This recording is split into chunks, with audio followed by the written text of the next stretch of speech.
வைகுண்ட ஏகாதசி விரதத்தின் மகிமை பற்றி ஸ்ரீகிருஷ்ணர் யுதிஷ்டிரருக்கு எடுத்துரைக்கிறார்.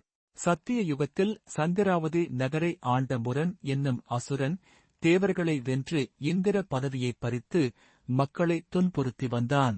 அவரது கொடுமையை தாங்க முடியாத தேவர்கள் முதலில் சிவபெருமானையும் பின்னர் அவருடைய ஆலோசனைப்படி பார்க்கடலில் உறையும் ஸ்ரீஹரியான விஷ்ணுவையும் சரணடைந்தனர்.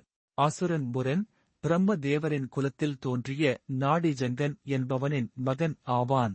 தேவர்களின் துயரம் கேட்ட ஸ்ரீஹரி அவர்களை தம்முடன் அழைத்துக் கொண்டு சந்திராவதி பட்டினத்தின் மீது தாக்குதல் தொடுத்தார். முரனுடன் மகாவிஷ்ணு விடாமல் 1000 ஆண்டுகள் போர் புரிந்தார். இடைவிடாத போரினால் களைப்புற்ற விஷ்ணு ஓய்வெடுக்க வேண்டி பத்ரிகாசிரமத்தில் உள்ள 28 கஜ தூரம் கொண்ட ஹேமவதி என்னும் குகையில் சென்று யோக நித்திரையில் ஆழ்ந்தார். அப்போது அவரை வெல்வதற்காக பின்தொடர்ந்து வந்த முரன் தூங்கும் விஷ்ணுவை கொல்ல வாளை உருவி நெருங்கினான். முரன் பகவானை கொல்ல நெருங்கிய அதே நேரத்தில் அவருடைய திருமேனியிலிருந்து திவ்ய வஸ்திரங்கள், சகல ஆயுதங்கள் மற்றும் அத்யற்புதமான அழகுடன் கூடிய ஒரு மங்கை பெண் சக்தி தோன்றினாள். கண்விழித்த பகவான் தரையில் கிடந்த முரனின் உடலை பார்த்து ஆச்சரியப்பட்டபோது அந்த மங்கை வந்து தாங்கள் சயனித்திருந்த வேளையில் தங்களை கொல்ல முற்பட்டதால் அவனைக் கொன்றதாக கூறினாள். மகிழ்ந்த விஷ்ணு அந்த மங்கையை பாராட்டி, நீ 11ஆம் நாள் ஏகாதசி தோன்றியதால் இன்று முதல் நீயே ஏகாதசி என அழைக்கப்படுவாய் என்று வரமளித்தார்.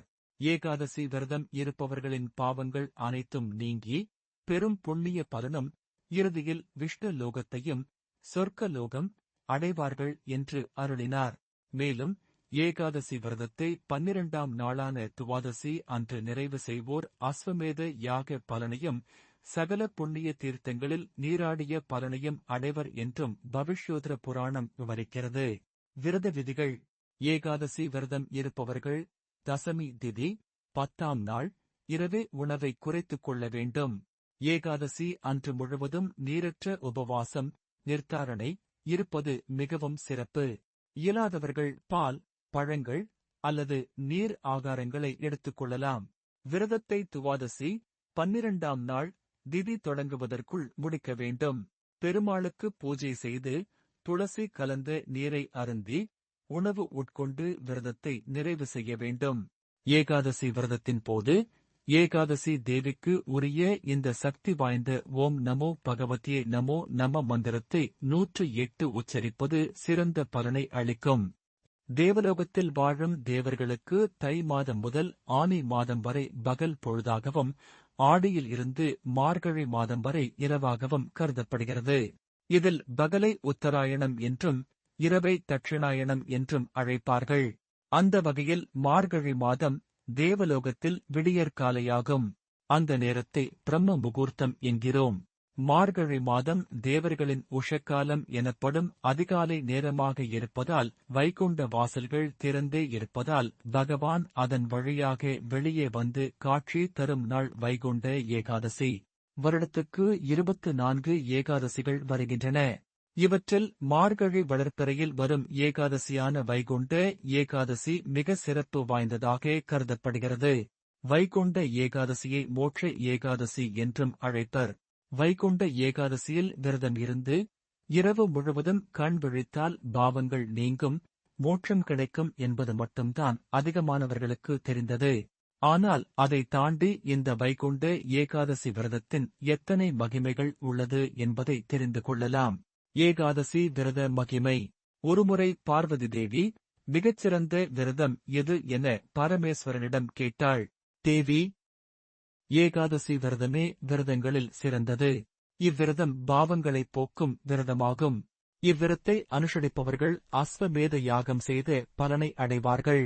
ஏகாதசி நாளில் உணவு இல்லாமல் உபவாசம் இருப்பவர் எல்லா பாவங்களில் இருந்தும் விடுபட்டு முக்தி பெற்று மோட்ச கதியை பெறுவார் என்றார் சிவபெருமான். வைகுண்ட ஏகாதசி அன்று அனைத்து விஷ்ணு ஆலயங்களிலும் சொர்க்க வாசல் திறப்பு விழா நடத்தப்படும். இந்த விழா அதிகாலை வேளையில் நடைபெறும். இதில் மக்கள் பலரும் கலந்து கொண்டு இறைவனுக்கு நடைபெறும் சிறப்பு வழிபாடுகளை கண்டுகளித்து சொர்க்க வாசலின் வழியாக வெளியே வருவார்கள். இந்த வழிபாட்டை மேற்கொள்வதன் மூலமாக தீராத நோய்கள் அகலும், சகல செல்வங்களும் உண்டாகும், பகைவர்கள் நீங்குவார்கள், மேலும் முக்திக்கான வழியை அடையலாம். ஏகாதசி விரதமிருப்பவர்கள் சகல சௌபாக்கியங்களையும் அடைவர். மிகச் சிறப்பாக மதிக்கப்படுகிறது. வைகுண்ட ஏகாதசி விரதமுறை. பூஜைக்கான துளசியை முதல் நாளே பறித்துவிட வேண்டும். ஏகாதசி விரதத்தின் போது எக்காரணம் கொண்டும் துளசி பறிக்கக்கூடாது. ஏகாதசி விரதம் இருப்பவர்கள் அதற்கு முன் தினமான தசமி நாளில் ஒருவேளை மட்டும் சாப்பிட்டு விரத்தை தொடங்க வேண்டும். மறுநாள் ஏகாதசியன்று முழுமையாக சாப்பிடாமல் விரதம் இருக்க வேண்டும். இரவில் கண்விழித்து பெருமாளின் பெருமையை பேசுவதும் பெருமாளின் பாடல்களை ஓதுவதுமாக பொழுது போக்க வேண்டும்.